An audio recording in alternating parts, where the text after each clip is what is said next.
How to create an event in Calendly. So if you want to go ahead and create an event in Calendly, it's the most easiest and simplest thing. All you're going to need to know is what your niche is going to be in that category and, whatever type of services you're willing to offer. So what you're going to do to create a new event for yourself is basically you're going to come over to event types and you're going to go ahead and click on new event type. Now, what is your event type? Is it a one-on-one? Is it a group? Is it collective? Is it a round robin? So one-on-one is good for coffee chats or one-on-one interviews. Group is good for webinars and online classes. Collective is good for panel interviews, group sales calls, and round robin obviously for distributing incoming sales leads. Okay, so what I'm going to be doing is I'm going to go basic right now and go with one-on-one. And here, let's say I'm going to name my event something. So let's go ahead with test run. Okay, that is what we're calling it. And the duration for this, let's go with 60 minutes. So location, is it going to be a Zoom call, a phone call, or is it going to be an in-person meeting?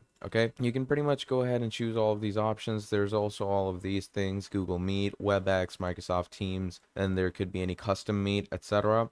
Let's say I'm going to go with an ask invitee. Then once we do this, we're going to click on continue. And once you click on continue, here it says it's going to look something like this. So your event type is ready, etc. These are the event details. We're the host and invitee. Here's the scheduling settings. Here's the booking page options and notification and workflow. And there we go. We have a proper Calendly event, okay? And that is basically how easy and simple it is to create an event for yourself, okay?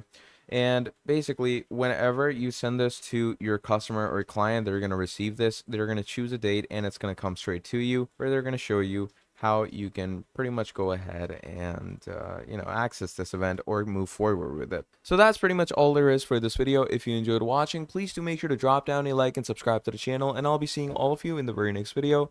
Have a great and incredible day, and I'll see all of you next time. Goodbye.